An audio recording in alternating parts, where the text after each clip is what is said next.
Hey, welcome back to the I'm Going In podcast. My name is Todd Blyleven, and I'll be your host. Today, I've got an incredible guest by the name of Eric Rush. Eric, thank you, sir, for joining the I'm Going In podcast. Um, your journey of transformation and resilience is really nothing short of remarkable. We've had an opportunity to talk a couple times now prior to this recording, and just you surviving kind of the toughest battles, both mentally and physically. I'm excited to share with the audience and everybody that's listening your finding for calling, and definitely what you're doing in the podcast world. But just excited to hear you share your incredible story of overcoming obstacles and finding purpose. So I'm hoping that this episode today inspires everybody to keep fighting, find the strength in your struggles, and rise above the noise. And with that, let's dive into your story, brother. Eric, again, we're town neighbors here Yeah. in North Texas, so super excited. That was weird that we're like so close to each other. Yeah. Um, but thank you for being on I'm Going In. Thank you so much, Todd. I really appreciate it. It's interesting that somebody from Alaska put us together. That's Yes, the whole. thank you, Olivia. Olivia Yeah, Atkins, by the way. I know. Yeah, Yeah. Achieving I mean, success, the podcast. It's like, what a wonder. I say that's the omni potence of Christ, fusing people together, putting people, like-minded people, amen. individuals that think alike and are believers in a certain, believers in Christ, and he put you right next, right in the same stratosphere where you're right, someone close that you can confide in and talk to when you need to. And I feel like that's even more of a blessing than being on the show today. So, after meeting you and getting to know you, I'm like, all right, I got, that's a real one right there. Todd's a real one. So I feel real blessed. I feel very honored to be on your podcast today, knowing your story as well. So I want you to know that.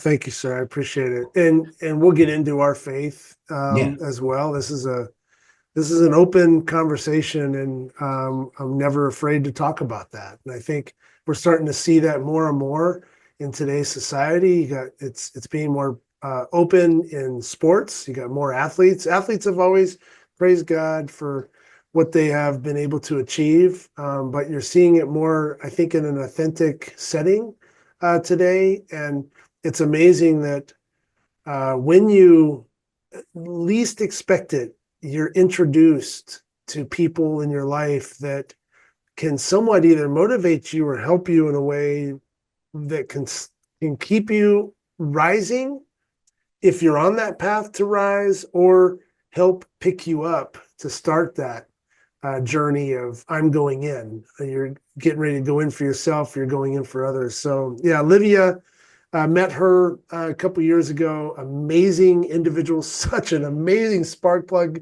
Yeah. incredible businesswoman. Um, Yeah. has an awesome podcast, and so yeah, very blessed that she was able to introduce us. Yeah. So cool. Yeah. For me, it's been, this whole podcast experience has been like an evolution, of, you know, I say there are things I needed to listen to, for a while, have a season of really, really listening. And so it's been a real blessing to have different types of guests from for different genres of the podcasts that I host. And it really brought us up, because I think we're multidimensional people. So you have your professional, your businessman, you're a Christian. You have these different dimensions that we need information for, so that we can go get that this whole thing can come together like a glove that fits, like a good Mm. baseball glove, and you want that bat, that you want to be able to, get that tar, and get another tar, but just get that bat and have a good grip on that bat, and so when you go up and swing, you can knock it out of the park. And I think that's the beauty of this whole thing. I said, man, I can't just focus on one thing, because, like, honestly, like God made me a multi-dimensional person and he has he gave me a multi-dimensional experience in life Mhm. to go through to get to this place where you like learned a lot, so yeah. But to answer your question, who am I? Is that was your question? Was that the first? Well, Eric, you know what, brother? Like, I think first of all, I have to, let the listeners know. I mean, you're a military veteran, Yeah. and thank you, sir, from the bottom of my heart. And I know all of our listeners that are on here for your service, for your sacrifice, for going over and keeping us safe and allowing us to do the podcast and have this conversation today. And so I'd love to just kind of dive into, yeah, let's share with the audience because you have an incredible story Mm-hmm. of just your upbringing, the perseverance. So maybe talk about that upbringing a little bit on where you come from. And then Okay.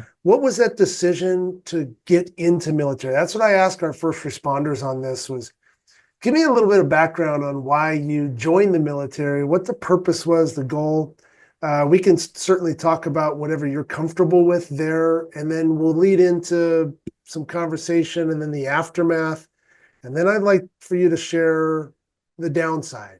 I want you to talk about that darkness that hit you after all those crazy things that you encountered as an individual, and then we'll talk about the rise, the moment Yeah. you went back in for yourself. So let's talk about your childhood, where you started.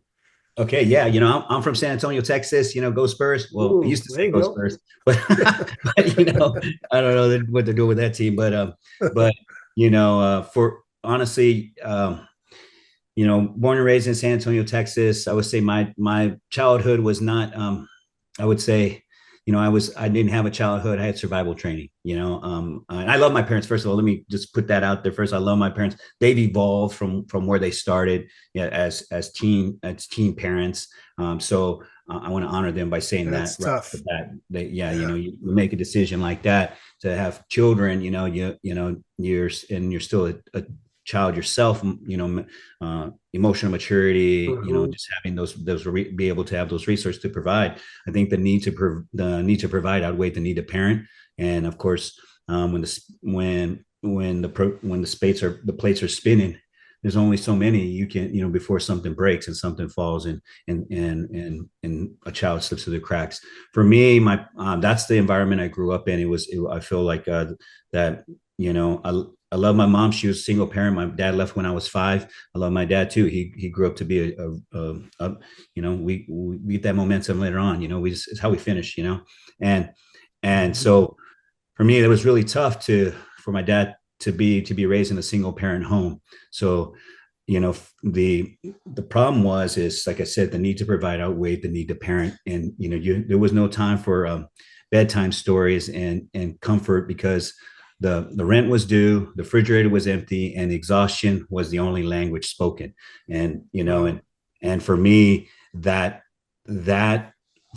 going through that experience hardened me. It made me like grow up faster and do without and not ask for anything extra than what was given to me. So, and that goes along with nurturing and parenting and guidance and emotional and spiritual guidance to navigate through this rough terrain, to navigate through the ocean. I use the analogy that I was a captain of a sinking ship long before I recognized I was on a sinking ship, Mm. where my ship was taking on water that I didn't see, that was almost unnoticeable.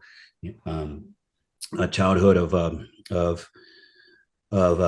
just a childhood of survival, forged in stubbornness, you know, Wow. and for me, going through that experience was really tough because I knew there were elements of my personality and identity missing.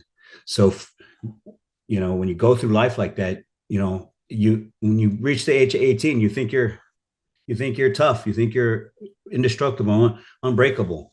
But I wasn't. I was wrong. I was hollow, and I didn't have anything inside of me. So, for me, part joining the military was Eric, not. what do Yes, you mean? What do you mean by hollow? like, well, when when you're not mentored to have an identity, right? And you're just kind of left out in the ocean, floating, floating along because your mom's working two jobs or three jobs. There was nothing in like the need for the affection. There was no affection. There were these elements that nurturing aspect that children need to kind of feel worthy, feel valued, feel appreciated, and feel loved. The So need to provide, huh? growing up in that environment Yeah, with your parents working so hard, being young, you yeah, didn't really have right. that Yeah. identity kind of set forth. There wasn't the affection. So how hard, were you, did you get into trouble as a kid? Like what was that growing up like, going through your high school years, your middle school years, trying to find yourself? Did It, you have, it, it was very confusing. I was very yeah, confused because my mom, my mom was a single parent. My dad, God rest his soul, that, we weren't getting very much money for child support, let's just say. In fact, it yeah, was maybe like $60 a piece, $120 a month. And wow, that's not a swipe or anything. That's just the way it is. That's the way it was. yeah, But my mom was working two or three jobs. So we were left to fend for ourselves quite a bit.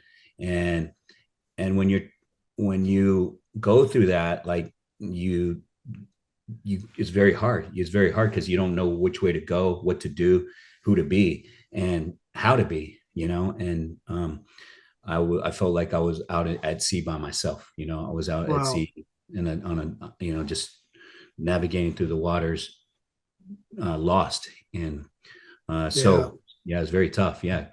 And So now that, you're 18 and now you're hollow. You don't have this identity. So what was your next path there? I mean, I enlisted without my family knowing, I Oh, mean, wow. Okay. yeah, and that's the thing, when people, there's a lot of us like that say, hey, I need to escape my environment, right?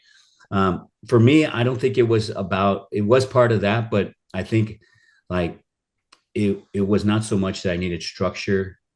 I was desperate for identity, you know, like I want identity, and I would say a father figure to mentor me through the process as well, right? But um, with that, they say war will give you an identity. Mhm. It'll Yeah. it'll it'll chisel you, it'll sharpen you, it'll make you an efficient machine, and you'll fit perfectly neatly into the slot of that machine. But what happens when that machine spits you out? What's going to become of you? So for me, enlisting was like, now that I have some time away from it, it's like you weren't even you weren't even equipped to handle that.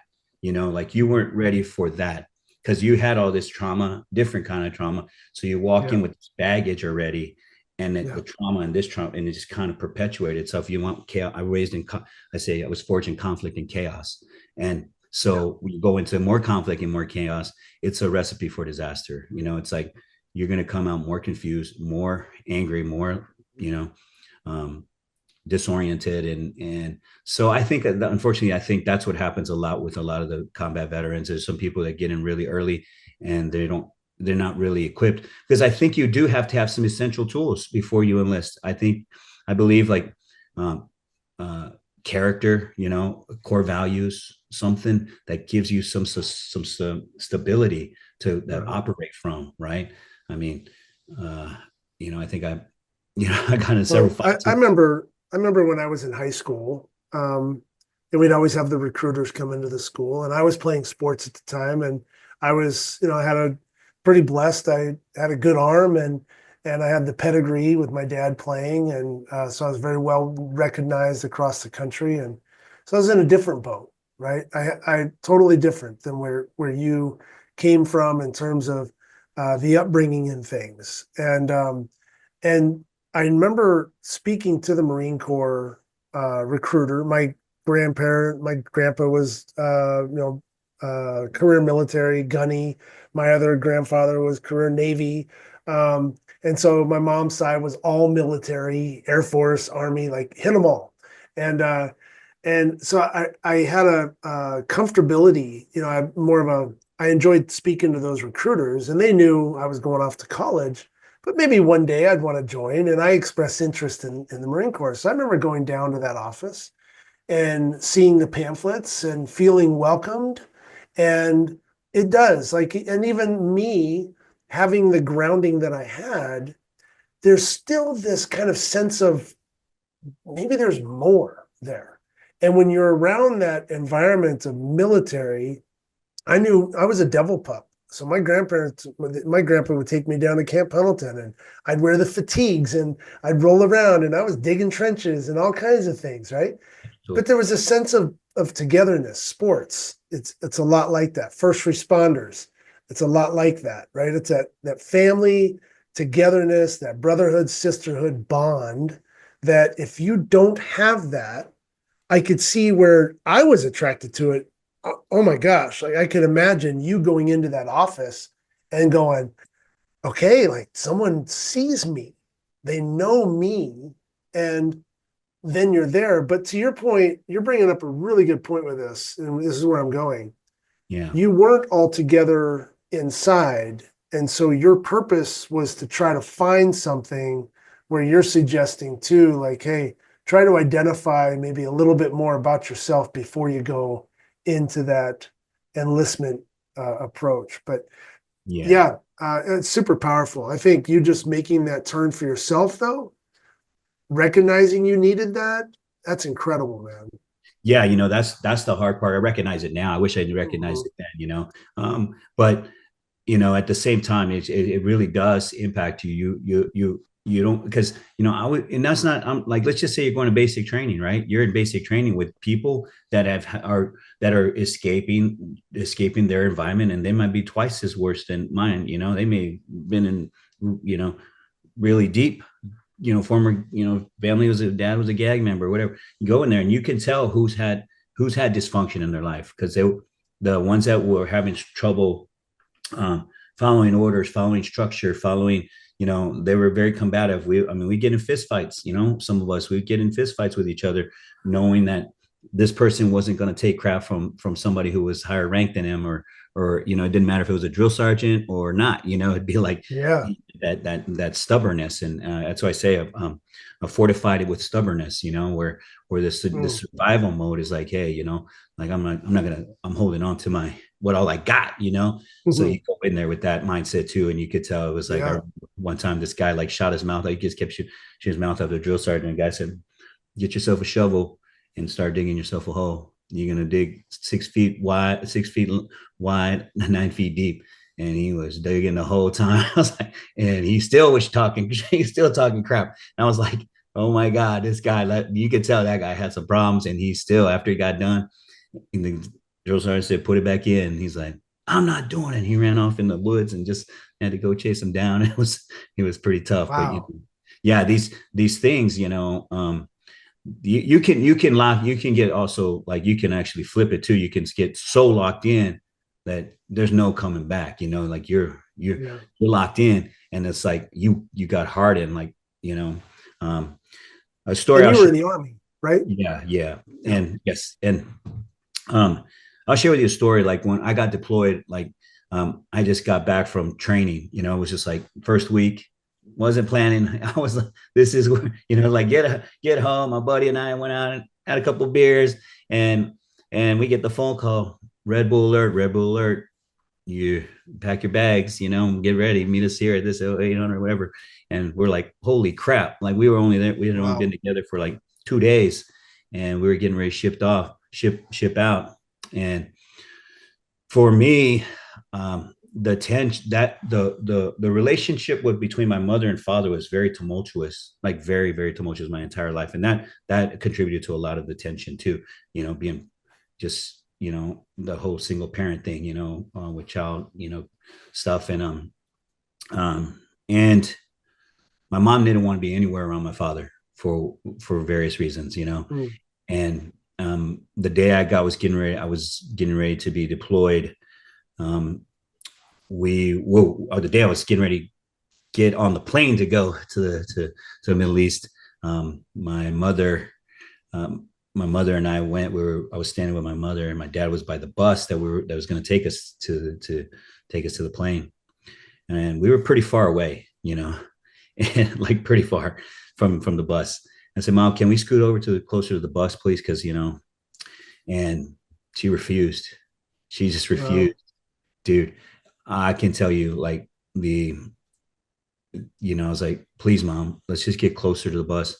And she said, "Your dad's there. I'm not going anywhere there." And and I said, "Please, Mom." She goes, "If you don't like it, I'll just leave." And when you Mm, have when you're walking into a very tense situation, like you may not see me again situation, like do you know the yeah. gravity of having to deal with this family dysfunction, this family trauma, and then carry it with you onto the bus and on the plane and in the middle of the desert, where you're going to be in Yeah. 23 hours. And for me, like I was so full of rage, that's the stubbornness that I was experiencing from my mother. Whatever Mm, the reason was, I don't know if it was valid enough for this particular moment. It was very self-serving, and I walked on that bus, and I was so angry and very hurt and very upset that my mom threatened to leave in this moment that was very serious, very surreal moment. And I think yeah. that was a contributing factor for me to get to go in there and lock out everything, just get angry and upset and let's go, like block out these emotions, Wow. F everybody. We're gonna do it this way. And that's what I did. And and and unfortunately that's the mindset I had throughout. And yeah, so and you're out there That's and tough. yeah, Yeah. yeah, I mean, yeah, just the way you painted that picture, brother. I mean, like, first of all, I'm sorry you had to go through that in that yeah, particular moment. Um, and God does work in mysterious ways. And maybe, I don't know, maybe you needed to be hard in that moment, going yeah, over into the situation that you were going into. I yeah, talked to, first responders about, especially police, yeah, um, where they talk about like they want to have peace in their life. You wanted to have peace in your life in that one moment, like, hey, this is about me. I may not see you guys again. I'm going into this battle situation. Like, just put all your stubbornness and everybody aside. Focus on me for just 30 seconds and let me say my goodbyes and get on that bus in a peaceful way. But maybe you weren't supposed to be in peace in that moment. yeah, Maybe like in law enforcement, they're not supposed to be at peace because their lives are always at risk. yeah, Like it's different. They go from call to call to call. They go on a domestic violence call. They walk into a house. They're trying to arrest the male or the female or whoever's doing the bad stuff. And they don't know if all of a sudden they're going to get a bat to the back of the head or whatever. So their eyes are always on a swivel. They're always yeah, on this vigilant state. They can't be at peace yeah, because that's how they're able to save themselves and save other people, right? And maybe that's why you're still here too, to be able to tell us a story that you yeah. were I supposed to think, yeah, have a little bit of rage. yeah, I think I think that callus was fortified like throughout that process. Like Mm, it was ready. There was wow. already that situation like multiple times over. Except this was a very serious situation. This is Yeah. I'm getting ready to go to war, Yeah. and Yeah. and so for me that I think that tuned me out, and I do think it took some focus. I remember a lot of the guys would say, "Man, this Rush is going to be the guy. He's going to guy to pull us out of this thing. He's the one that's going to dodge the bullet. He's the one that's going to save. It was this story around my, whatever persona that was. It was just like, Mhm. and I was really locked in, and so for me, I think I locked in and locked out a lot of things too. So it's kind of both. But no, I think you're right too, man. I think, yeah, if it wasn't for that, I probably, because you see people lose they lose themselves right away in the first bomb that goes off. And I've seen guys like drop what they're doing, run out in the middle of the desert and say, "Where you going, man? Like you ain't got nowhere to run. Like there ain't no trees, there ain't Yeah. nothing hiding, there ain't no buildings. Like where are you going? Like, like and they're screaming, I don't want to be here. We just got here like 15 minutes ago, you're hearing all these bullets. But I understand, Yeah. like and Yeah. you have lieutenants breaking down, and you're like, oh shit, like, oh crap, what are we gonna do? What are we gonna do right now? Like, Yeah. and someone's got to be hard, someone's got to stay hard, and stay dialed in, and so yeah. But when I came back, I was exhausted emotionally, physically, spiritually exhausted. There was a lot of, I think what people don't realize is this is what people don't want to talk about. People don't want to talk about. It's like 55% of veterans, they'll say the hardest part of war is not what happens in the battlefield. It's what it it's coming home, because the same person, the person who left is not the one that the person who left is not the one that returns home. Yeah. You don't you're unrecognizable to yourself and to others in many ways. In some cases, I say the ones that had Yeah. that awesome upbringing, and that, like, they're the ones that probably go into the Green Beret guys. They're the ones who had that, they had that fortified with that family resilience that, that you talk about, how your family supported your endeavors in sports, and this culture, and created this this support system for you. So I think those guys. But then there's some that you go, dude, like, this guy came from, like, the same place I did, broken Yeah. home, and he mustered up all the, God poured that wisdom somewhere down the road, and he had those open ears, and he took note, and he made an amazing career out of his experience. For me, I think coming back was, I think, like I said, coming what happens in the battlefield is hard, but I think the other part is this I would say the social elements, that happen, that you really start getting worried. Like, you hear about people's spouses cheating on their husbands while they're deployed. Some other guys living in your apartment with her, and somebody's driving your vehicle. All your money's gone. Your bank account's been robbed, like, by some dude. Your wife turned into a drug addict with some guy she met at the bar. It's like, you hear all these things, and you're like, coming home, it's like, what am I going to come home to? Yeah. and and you hear that, and it really kind of, it disturbs you. I started fighting with my wife for no reason at all. I just had all these stories going on around me, and you just, like, you screaming at her for no reason at all, like, because you believe that she might be unfaithful with you, and you just have this moments of breakdown. So I think the hardest part, some people, I would say 55% say that not what happens in the battlefield is coming home, because you're not the same one. You have you're no face, no name, and barely, like, you don't even have a purpose anymore, like, so I think um that's like touching on that part of it too. You go into the military with no structure. Military provides structure. They provide this soldier mentality. You're around the family, you're around your trusted brothers and sisters that are in combat with you, especially in a combat environment. I can only speak to my relatability in a real life chaotic situation where, in that moment of chaos and ultimate trust, you're with those people that you trust that are going to be able to get others out to save their lives. You're running into a battlefield with bullets flying around you. We didn't have weapons or yeah, strategy to eliminate the threat. We were trying to avoid the death and being shot. But the togetherness portion of that ultimate inspiration that you feel when you're not alone in that chaotic state, is really magical. And as chaotic as what it is, so talking about, like, you made a comment, and I've talked to other military vets before.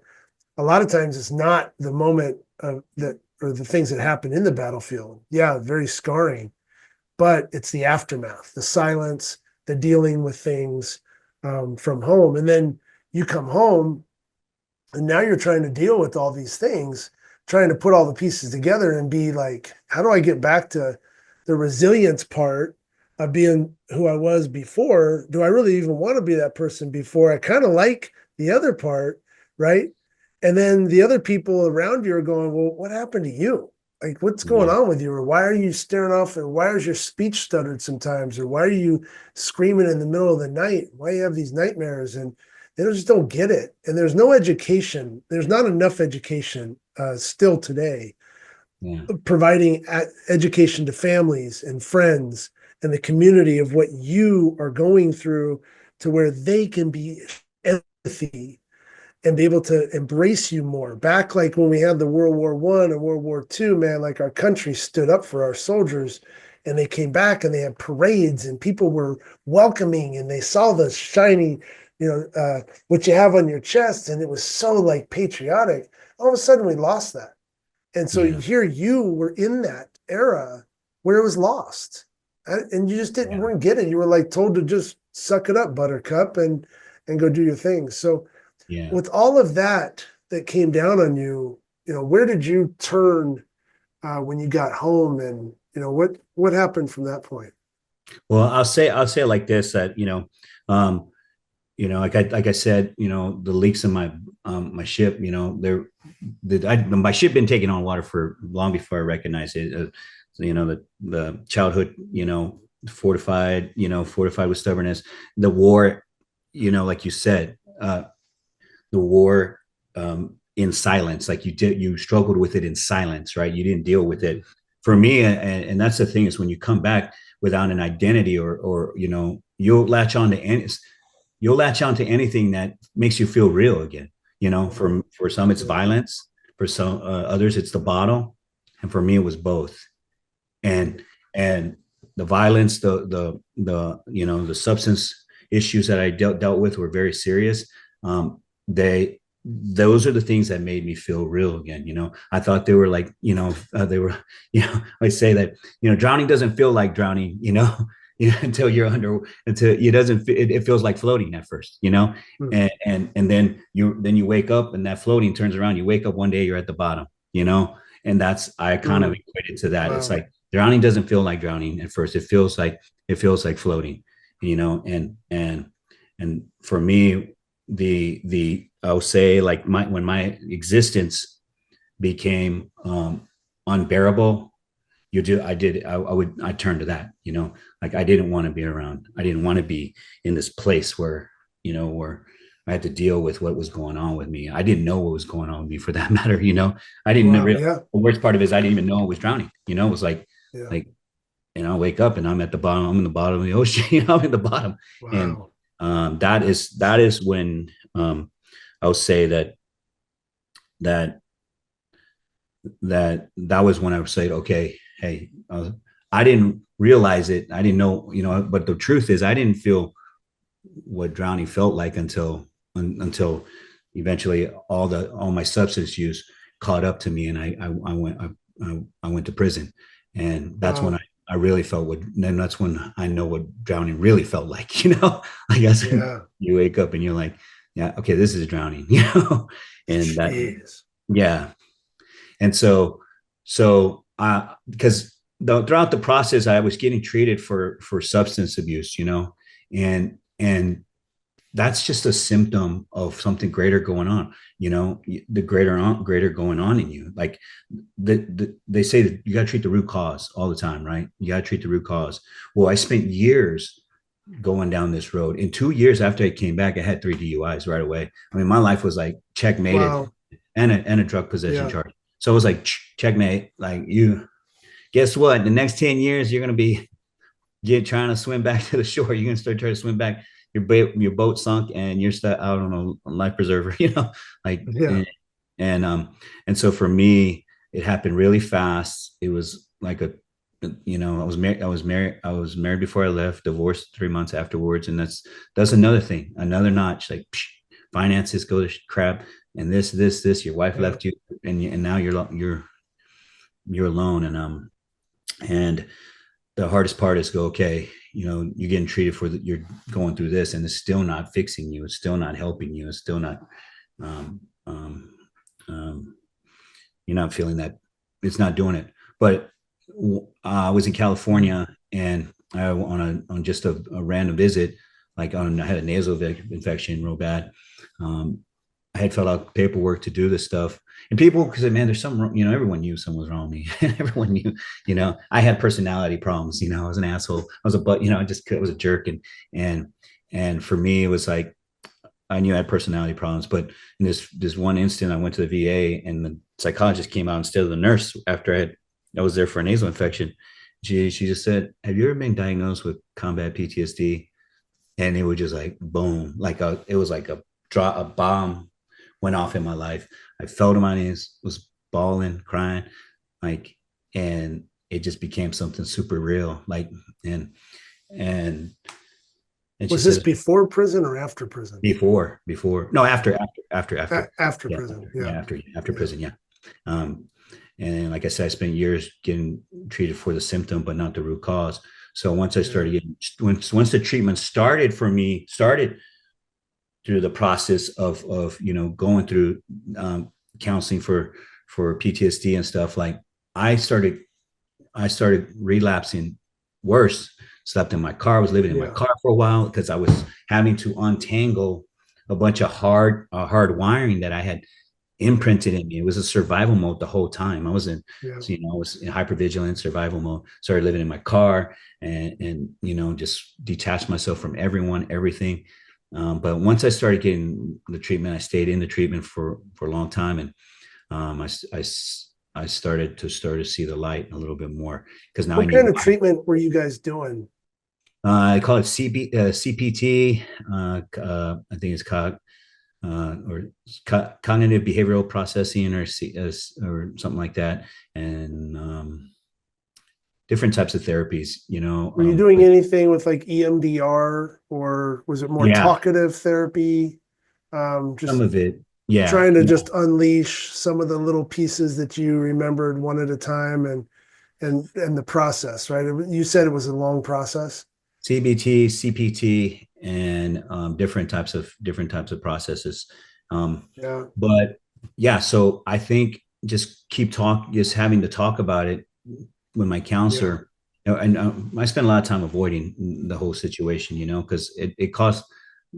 When your life unravels, when you come back from deployment, it's like, okay, man, like like it's very tough because you're dealing with more stuff with that, like it's a whole. It But wasn't even tough, yeah, Eric. Like, yeah, you were knocked on your ass, yeah, and you went into the military not hollow. You didn't have you had a shell, but you didn't have any insides. And then the military gave you what you were looking for in that moment. And then you come out in this combative state already yeah, hard. yeah, And now you're trying to redefine, like, okay, what am I supposed to do now? And you have no guidance. You have nobody there to really mm-hmm. give you structure. You have nobody offering you, hey, come and work for me as a whatever, right? And so you're trying to find all this out. In the meantime, you got all this rage still trying to figure out how the heck am I supposed to deal with these things. Um, Yeah, and it's sad, but it's no surprise that our men and women that go through what you went through come back and yeah, experience the trauma and have to walk down that hard path that you did.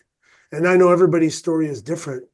And yeah, so thank God that after you went through your time and you were able to persevere through all that and survive, that all of a sudden this person says, hey, you need help. And at that moment you embraced and you fell to your knees and you took to the therapy and went on that journey. It's awesome. yeah. To And me, the thing, that's the moment you went in for yourself. You yeah, know, yeah, that's yeah. That's awesome. true. It's true too, man. Like, and then I was like, they 100%ed me the first time. The first, like, it was like 100%. Like, yeah, like they knew Wow. they had already seen the writing on the wall. It was like, I hadn't got any counseling at all, but that was one of that moment where we sat down. I like it was bad. I broke down, fell to my knees, started crying. I couldn't get myself to say what was wrong. I didn't know how to say what was wrong. I Yeah. didn't know how, it was like this whole thing where I always say you don't even know how to ask for help, or you don't know what you're asking for help, Mm. of, but Yeah. but through that process, it's like you have to ask, the question is like, you have to know why, so you can know how, right? Like, how can you stop why did you have to drink that much? Why did you have to, go drink? Why did you have to go to that coping mechanism that was, so why did you have to do that? What was the reason, And for me, that was a very, the PTSD treatment helped me realize that I was turning to a coping mechanism because of, the hypervigilance of wanting to feel, I could go in places I felt like, everyone like was just like, like I felt threatened the whole time. Yeah. And yeah, so I always say it, the diagnosis isn't a prison sentence, it was a lifeline. and Yeah. um, and that's when I started Amen. to work. Mm. It's like that's when I started to go work and say, you know like I didn't do it alone. The VA helped me. The help, Mhm. with the help of the VA, I was able to, crawl my way day by day, back, step by step, day by day, to get to a better place, and of course,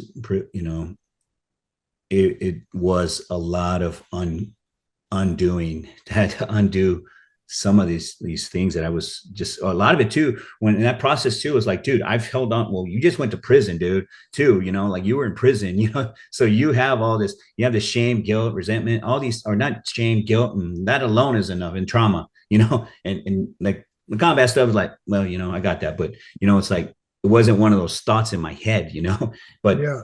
but I held on to it and just kept it, like, didn't want to let go, because it was like, this was the fuel that I was trying to get myself to outlive. I was trying to outlive my past, I was trying to Yeah. live those 2 or 3 years of my life, and 7 colleges, I went to 7 colleges trying to educate myself, That's and amazing.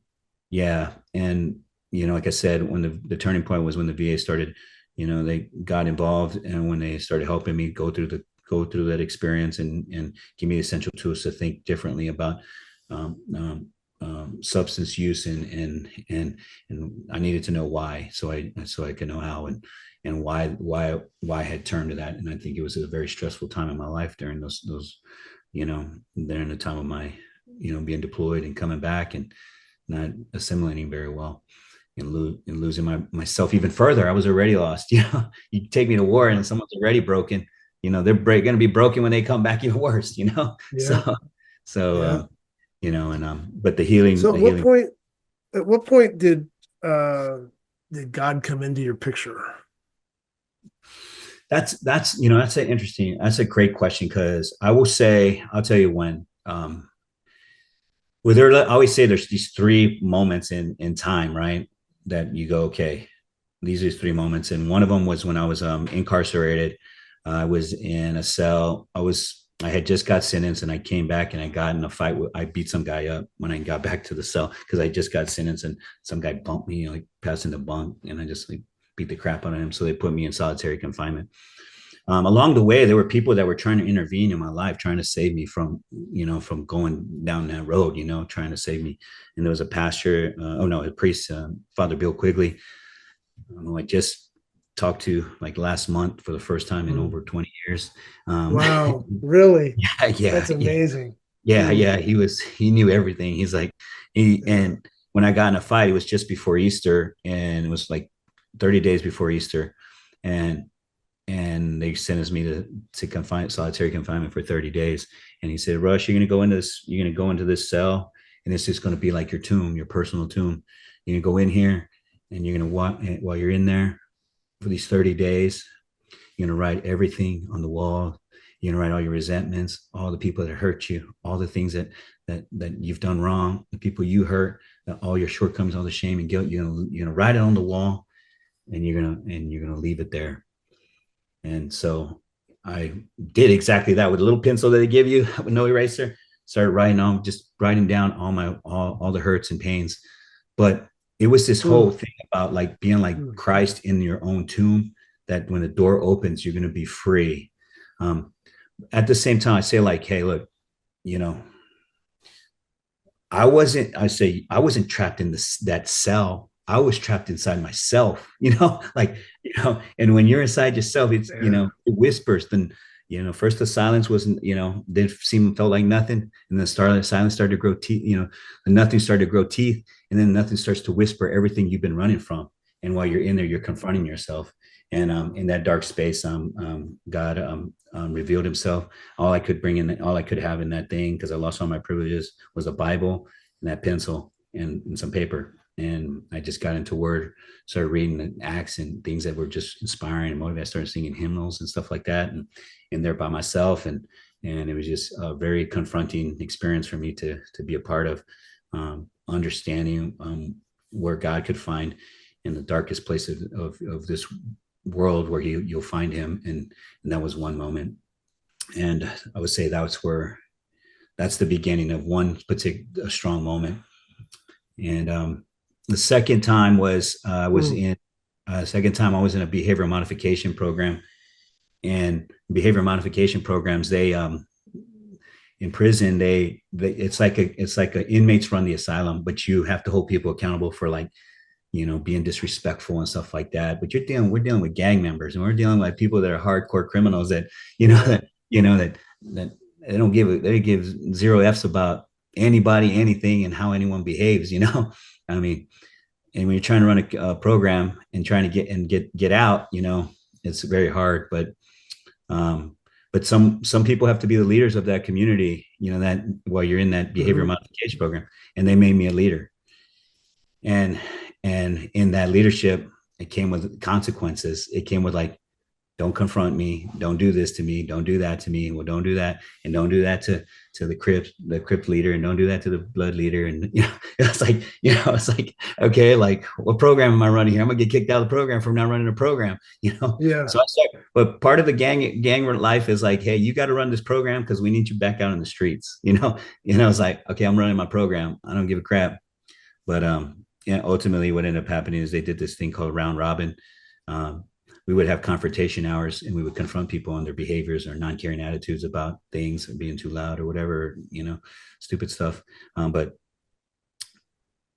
the counselor knew that I was pretty good at playing this role, real good Mm-hmm. at, like, holding people accountable, master at it, probably. So they put me in a conference. They put me in the middle of they put me in a chair. They would put two people in a chair, but this time with just me. And the whole, probably like 50 inmates were around me. They all sat around in a circle, and I was the chair in the middle. Wow. Every one of them confronted me. Every single one of them confronted me on a behavior, attitude, or something. And man, I swear, it was like people were just laying in on me. I don't appreciate how you took me to encounter for this and this and I was like, and it just, like, I swear, I was like, I would always see flashes of Christ on, crucified. I was just like, I was crying, and I was just broken, man. I was just like they had just spiritually beat me to death, like, and Wow. they just Wow. broke that whatever manipulation tactic I had in me. Like, after that whole round robin, it was about 50 inmates. You got to know, these guys can be brutal with their words, and obviously with their actions too. But, while I was in there, I had gotten involved with the gang because I thought I was going to throw my life away. I would swear, I was like, F this. Like, let's go, we're going to go hard or go nothing at all. um, Wow. a lot of the gang members knew this, and man, you don't belong in here, dude. Like, this is not your life, man. Like, you don't belong in here. You're just here for, this 2-year stint. Like, if you kill somebody, you're gonna be here for the rest of your life. You don't want to do it. And I actually thought I was gonna wanted to do that. So I almost threw my life away, for sure. And but last day of that program, 5 guys said, "Rush, we gotta follow us to a shower, man." And I was like, "Okay." And they said, "We don't want you here ever again. So we do this out of love." And they call it a suburban. And 5 guys just beat the crap out of me, like, just put their hands on me, and just I was when I left the prison, my whole body was black. They said, if you fall to the ground, is fair game. We're gonna kick you in the face, So you better stay standing up. And all they did was do body shots on me. And they said, we don't want you here, man. You don't need to be there. Go out there and be somebody. And Wow. yeah. And it was a very painful experience. I was very angry that I allowed people to touch me that way, that hurt me that way. And to willfully put myself in that position to submit to this organized criminal organization, to be these were the, my own, they call famas, your familia, your canales, you're like, hey, hey, these guys are hurting me like this, like, and so, but I said, Was I'm that never their way of just, number one, recognizing that you did not belong in that environment? yeah, They saw something better for you, but the only way that you were going to be able to exit that environment was by going through this ritual of, yeah, this is their acceptance of you leaving. Is that what that yeah. was all about? It was You had to also go like, through that yeah, pain? yeah, that it was to say, remember this beating when you decide to do something that's going to bring you back here. Because, Yeah. it's like, and that was the punctuation point Wow. for me. It was like, remember this. And it was five guys, like not like light punches. Mm, They were like, everyone was going full yeah. on, Can't even imagine. and I saw Mm, stars, my eyes, I started blacking out, like, but I never hit the ground, thank God. but but yeah, they beat the crap out of me. I came out like all black and blue. Even the guards, when I was changing out to my civilian, goes, "What happened, dude?" And I was like, "Man, I fell off my bunk." It was like something I yeah. couldn't, But I said, I fell off my bunk, and they're like, "Oh, okay," and then they just let it go. But yeah, it was that severe beating. I think that was one of those moments where you're like, "Okay, I'm never going to put myself through this humiliation again." These guys being, it's enough to be in prison and go through the humiliation of dropping your drawers and doing all that crap, but having some guys beat the crap out of you, that was like, that was never going to happen to me in there. And everyone knew, like, because, I was a right hand man to the one of the guys, like I was like, like, I was like that thing, Yeah. and so, but they were right.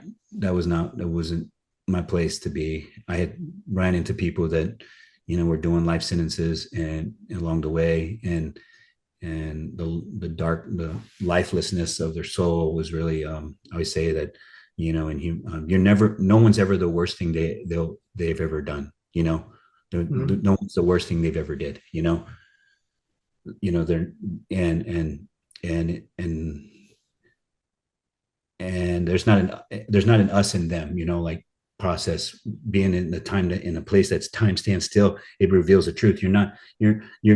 You are, there's no us and them, like this young man, he made a decision, and the prison sentence isn't one on paper. It's the fact that he's never going to be able to to rewrite his story again, ever. He's never going to be able to rewrite his story, Right. and that humanity, in that dark place, humanity, flickers no matter what. So those were eye-opening experiences for me. But that blood whipping I took was like, okay, man, don't ever put yourself in this position again. So, hey, And you didn't. yeah, didn't. Yeah. But it's, You yeah, listened. yeah, yeah. Yeah. But it's weird Wow. because you get out of the program and they say you need to report to this community in Austin, where, because I'm from San Antonio, so you got to go to Austin. You're gonna have to go report to Austin and go report to this guy and tell him you're out. Which is one of the gang leaders on the streets. That's in the therapeutic community over there. So this letter follows you everywhere. So instead of going to that Austin, I had devised a plan. I said, God, I just heard someone say, go north, go north. I don't know what it was, but I said, I'm going north. And I ended up going to a Waco, halfway house, because you transition out to a halfway house. And Mm. when I went north, I strategically remember going to the law library and saying, I want to find the city that has the most churches in Texas, and I'm going to go there. Or, it has a good Christian place. And I went north and ended up in Waco. And that was one of the best decisions I made in my life, Wow. because it's a game of inches when you're in that situation. But going to Waco really helped me start to go down the direction I'm supposed to be on, because I got accepted, started going to school. Then I, bravely applied to Baylor University, and and I was going to church, and it was weird because I was part of his life group, and the guy who was the leader of the life group ended up being a student advisor that I sat in a meeting with, who interviewed me. He goes, "What are you doing here, Rush?" I go, "I'm applying to come to school here." And he's like, "What? Oh my God." And they wanted to hear my story because they knew I had some convictions. And when I sat down, it was like, it's like, dude, you're in. Like, and I got accepted to Baylor Wow. University. My family was like shocked. They didn't believe me. Wow. You know, Really? yeah, they were like, Yeah. nah. Of course, you build so much momentum being another person. But um, but yeah, that was the one of the main point. That was a turning point where I said, okay. Um, but God has been really um, been with me. I've been on a pilgrimage with Christ this whole time. Like that's what I say. It's like God has pushed me to make decisions that I was alone, where I felt where I need to be alone with him, and be obedient. Go down this, keep showing up to class, keep showing up to school, keep doing this, keep doing that, and I will reveal myself to you. But Mm. yeah, like, and he has show up, be present, you don't got time for feelings right now, man. You got time for facts, like, like, you know, and you ain't got time for no feelings. I show myself to like feelings as far as like, I'm saying like anxiety and fear and all, it's like, I didn't have no time for that stuff. I was like, you gotta make the next best move. And, God gave me the wisdom to understand that.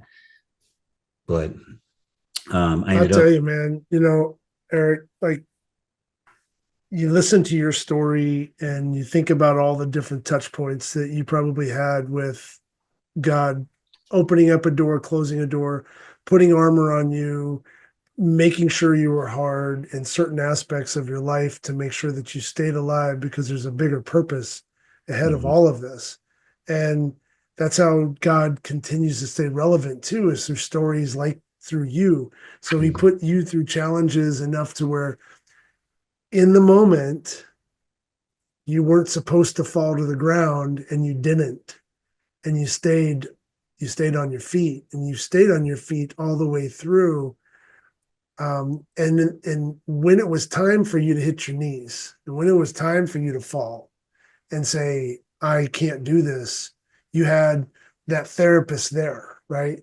yeah, The combat PTSD diagnosis that allowed yeah, you to now learn how to process all of this stuff that happened to you, and now to make you the man that you are. And your perseverance to want to educate yourself, and even the strategic thinking that you probably learned along the way through all of your adversities that you dealt with, but then your time spent in the army, and then to say, I'm not going south, I'm going north, and I'm going to go to Waco, and I'm going to continue this good feeling that I have inside. I'm going to educate myself, man. Like, and then you get into Baylor. So yeah, it's so cool because I know you're gonna. I want to jump into the podcasting part and how you got to where you are today.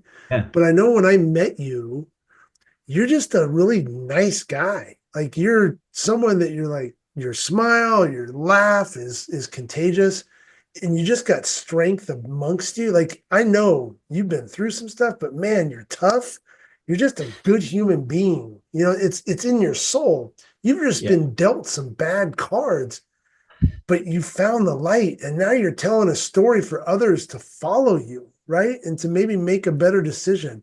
So, man, yeah. you're such an You know, inspiration. no, it's true. Like, and Cool. it's awesome to hear you say that, because like, Mm, and that's why I got emotional, is because like you have to understand that I was a likable guy, like before all this stuff. Like I was a likable guy when I got deployed.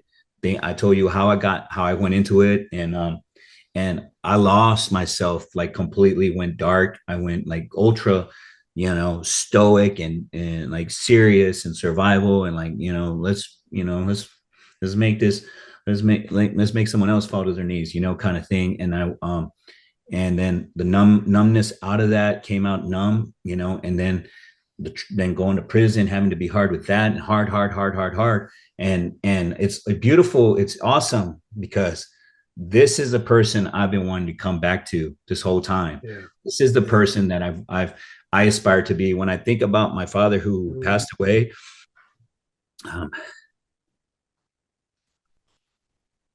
what I really loved about him, um, is his personality, his charm, his charisma, his joyfulness, his playfulness, his bad jokes and everything. That was the one thing that I admired him about the most, was like he had over 150 people show up to his funeral when he passed away. Mm.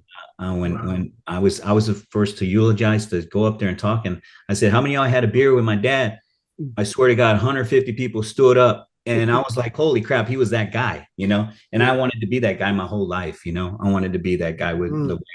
the way he was. So I feel when you say that, you're speaking the absolute truth to who I aspire to be. So I appreciate that. So thank you. So, but Yeah. yeah, Well, that's it's true, it's the man. Like, truth.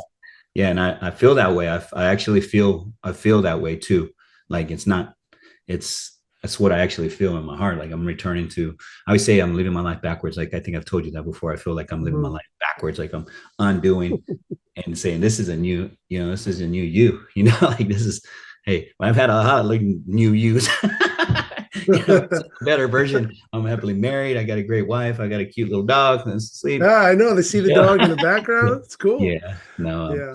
but no, it's been uh, this is who the essence of who I'm at the core. And the habit self was conflicted. The inner self was always trying to find its way back to Yeah. planet. So Yeah. yeah, Well, and then so talk to us about, we're going to start wrapping up here. yeah, yeah. Talk to us about the Prime Pitch Podcast Network and what you've been doing. And I know you're doing incredible things in the podcasting world, and you're getting ready to go out and where you're going to be speaking and going out on these tours and telling your story and just crushing souls, brother. So it's Yeah. awesome. No, Yeah. it's exciting. I Yeah. got into podcasting thinking that I was providing a lifeline for others, but I was wrong. It wasn't the talking that saved me. It was the listening. Like I intentionally went on this pilgrimage to go meet to get myself in front of people so that I could start hearing, start listening to how to do things differently, and how to live a different way, If I have veterans, entrepreneurs, other people that have had faced their own storms, and whenever they talked, they weren't just telling me their stories; they were actually holding a mirror to mine, and when I would hear it, I'd be like, I would sometimes get choked up. I'd be like, that's me. I feel like this right now, like I've been through that, right? Somebody who'd been a pastor that had been in prison. I never told him I was in prison, but I listened to him and I just like said, dude, that's you, man. Like he's telling the story. He's telling your story. And as I revealed this, it was like, I learned that, our stories are never meant to be carried alone. We're not, this is, this is something, a fact, that our stories were never to be carried alone. They're to be shared with other people. And I finally got into now that I'm turning into having podcasts with you, it really is it's really a blessing. But the podcasting part is always being an active listener. It's about learning, listening, and healing. And this is still a pilgrimage for me with Christ, and saying, hey, heal, keep healing, get stronger, and don't worry about the other stuff, man. The magic will happen when it's supposed to happen. When the conversation you're going to get in front of people, that's a culmination of sitting down and talking with you, Todd, as a combination of talking to that person on the TV and the other person, other person before that, and this getting this courage that I've evolved. I really would like to take all the credit, or say, hey, this is, yes, I've been through a journey, but actively plugging in and making the connection. We when we stop talking at the world and we start listening to it, that's when the magic happens, when we're in connection with one another. So the podcasting sphere with Prime Pitch Podcast Network, primary goal is to make solid connections and give people a platform to share their story, and I'll be honest, part of it's for me too. Awesome. It's like a lot of it's for me as Yeah. well. I'm still in the process of rehabilitation, but when I get in that, this has been a tool for me to kind of have these one-on-one sessions with these master thinkers, So, but I share their knowledge with the world too, and I've been very blessed by it, and that's the way I use it as. But we'll see what happens after that. The speaking engagements I'm excited about too. It's such a cool thing you've done, and it's interesting. Like when we come across people that we automatically just enjoy being around, it's an onion, right? And we never ever spend enough time unpeeling the layers to try to understand where that person's core really came from. And we ask, like, hey, how you doing? Like, oh, where are you from? And we have these kind of questions. And we as people were like, well, I was born in Edina, Minnesota, and I was raised all over the country. And you kind of give the 30-second version, Yeah. but there's so much more to it, right? And Yeah. then you have stories like yours that just have so many onion layers. And everything that you have said, just the power of it, the steps, the perseverance, the will to survive, the will to just want something better for yourself and for all of those around you, and everything. And you're like wanting purpose for everything that you've ever done. And the hard stuff that you've had to deal with. Like, give me some reasoning on why I had to go through all that. And now it's here. Like, you're telling stories. And dude, I've seen your setup, like with the podcast stuff. It's awesome. I mean, I can't wait to be I can't wait. Yeah. on I your can't wait show to one have, day. I know yeah. we've talked about that. I can't wait because you're you're just super dialed in, and Yeah. it's No, really cool to see, man. I say that I don't, I'm not speaking from experience. I say that I'm speaking from expertise, and that I feel like I am a subject matter expert on the human experience because I have lived it. I've died to it. I've surrendered to it. You know, I've learned it in so many ways, in dark Amen. places and Yeah, beautiful places, sitting down yeah, and listening to people. So, yeah. it's yeah, I feel 100% like I'm dialed in Wow. to that. Yeah. So, how did people, I mean, is it just the Prime Pitch Podcast Network.com? I know it's been flashing on the podcast as we've been Yeah. speaking and things. Um, Anything you want to kind of wrap up this show with? Any message that you'd like to provide to whether it's veterans or people that have struggled, or maybe some young people that might be listening? I always think about, a podcast, as you know, it's very rare that there's going to be a group of people watching this show all at one time. So it's usually somebody with earbuds in, walking, Mhm. doing their thing, working out, driving somewhere, maybe kicking back in their comfortable spot, listening to your story. What do you want to tell them? I have something that I wrote down just for this All question. Okay. right, let's go. I'm going to say this. For years, I thought strength meant holding on. I thought survival meant fight harder. I thought I had to do it alone, but I was wrong. Sometimes real strength is not gripping onto the wheel; it's knowing when to let go. And um, the question is what storm are you fighting alone? What weight are you carrying that you were never meant to bear? And what if the very thing you're afraid of releasing is the thing that could save you?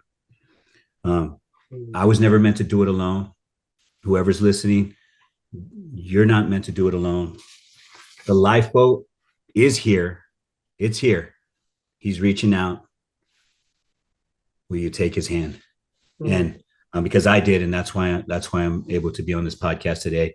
And all the glory and honor goes to my Lord and Savior Jesus Christ, who saved me from the sinking ship. And I've been very blessed and very fortunate. So get in front of people that the lifeboat is here. You just and yeah. And if you want to reach out to me, you can. You can reach me at primepitchpodcast.com, or you can call me 214-923-0923 anytime. Drop me a line, send me a message, let me know who you are, and we'll see if we can work something out. Be happy to coach you on any way you possibly need help with. You just gave me the chills, brother. Yeah, so cool. The lifeboat, it's here. Lifeboat Yeah, is here, man. Like yeah. I'm a living testament to that. Yeah, So, you are. You really uh, are, man. I thank you so much for just, you know what, just your patriotism, going out way and above, sacrificing everything for us to do this today. Like I mentioned earlier, your perseverance, your growth through life. We're not all perfect. We've all made mistakes. You can't look yourself in the mirror and say, I'm perfect. So we've all have challenges. And just the fact that you have turned yourself into this beacon of light, this person that has a story of strength and honor and faith. So Thank you. love the connection. Thank you again for being on I'm Going In. Thank you for going in for yourself. And now thank you for going in for others. Thank you. Thank you, Todd. I appreciate your time. Thank you for giving me this platform to share my story. I'll reflect on this conversation we had, and I'll be able to go look at what was shared, who I am. I'll get to learn more about myself through this podcast as well, because it'll be a reflection I'll be able to listen to. It's a pleasure and honor to know you. It's a pleasure to be your neighbor. But we just need to get that barbecue on whenever we have the earliest time. We are definitely getting that barbecue on. So all right. Love you, brother. I love you too, man. Have a good day.